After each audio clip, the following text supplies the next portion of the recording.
mga hulga sa atong kinabuhi sa mga panahon nga nahiaguman nato apan still nagpabilin ang kaayo sa Ginoo sa atong kinabuhi. Amen. Do you believe that God is good for you? Ina ko na imuhang tapad igsoon. Ang Dios maayo. Tubag sa tubag sa tanang panahon. Ipika imong igsoon nga magtubag kag sa tanang panahon. Igsoon.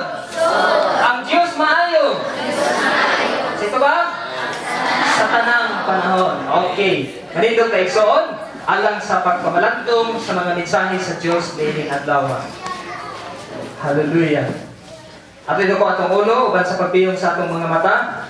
Amahan ako nga langit doon, daghang salamat o Dios nining lain na usab nga kutay sa tuig nga imong gidugang alang kanamo Ginoo aron ikaw mabayaw sa kinatas-ang bahin sa among kinabuhi. Daghang salamat o Dios nga bisan pa sa mga hulga sa mga panahon nga midangat sa among nasud sa among dapit apan kini wala makatayog sa among kasing-kasing nga sa kanunay nagaila ug nagatuo ug wala patay o Ginoo ang imong panalangin ug imong grasya ug imong pag-uban o Dios sa matag adlaw sa among kinabuhi. Tungod kay nasayod ni Ginoong Dios nga ikaw walay landong sa pagkausab, nga mausab man ang among ginikanan, mausab man ang among igsuon, mausab man ang among inahan, ang among amahan, ug mausab man ang mga tao, mga silingan, but still, O God, nagapabilin ang imong kaayo ug matinud-anon sa among kinabuhi. Mao nga kami, Ginoong Dios, magapadayon sa pagsimba, magapadayon sa pagtuo, magapadayon sa pag-alagad, tungod kay ikaw, Ginoong Dios, takos nga among pasidunggan, among pasalamatan sa matag adlaw sa among kinabuhi, ugad. Tungod kay lain usab nga higayon, lain usab nga tuig, lain usab nga panahon, nga among atubangon, pero kami nagtuo, Dios, nga ikaw sa kanunay nagauban sa among kinabuhi, mga wala kami gikahadlukan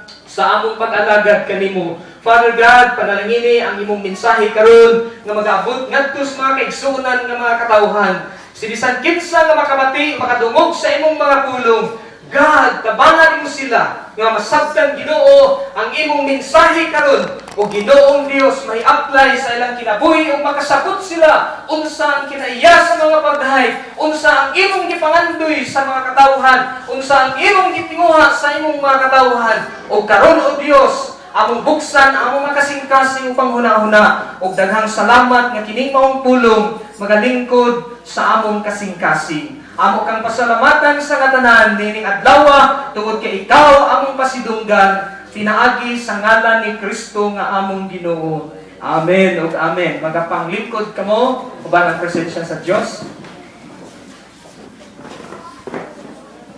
Okay. Night Church Thanksgiving Day of Celebration. O pasensya mo kay naaya tong mga picture diha. Ang atong theme is praise and worship. Ino ko yung mga tapat, praise and worship. I know nga kining mong praise and worship, ibaw nataan is siguro ang kuman wala pa tungod kay kanunay nato ning nagamit. But nining kabuntagon, it is the refreshing and revelation sa wala makaibaw mahitungod niining topiko praise and worship. Okay. Magsugod ta. Introduction. What is the most important thing in life? That's the question. Unsa man kuno ang importanteng bahin sa kinabuhi sa tao? Now, to earn for living, to get saved and go to heaven, or to serve God. Kung naman ang tanawang mao man ang answer, di ba? Malagad ta sa Dios, gibuhat ta sa Ginoo, mao ni mga importanteng butang. Aron nga makabatong tagkaluwasan ug moadtos gingharian sa langit. But dunay pinaka-tumpak nga tubag mga kaigsunan may tungod sa importanteng bahin sa kinabuhi sa tao. Ug mao ni atong mga nagbasa. I believe the answer is to praise God. Ina ko ni mga tapat igsuon.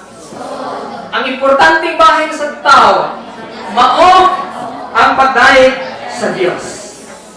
According, in the next episode, according to Isaiah 43, verse 7, dungan na itong basa.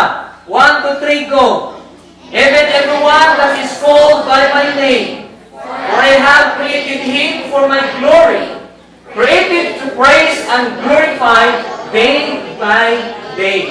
Ang tanan nga nagatawag sa akong ngalan, og ako silang gihimo o gibuhat, aron ang purpose is unsa? For my glory. Sa ato pa, ang pagbuhat diay sa tao sa Dios igsuon. Unsa? For the glory of God. Ang purpose diay ngano nga gibuhat ang tao aron siya muhimaya sa Dios. Ingat ko na ni mga tapat igsuon. Gibuhat ka sa Dios aron daygon nimo siya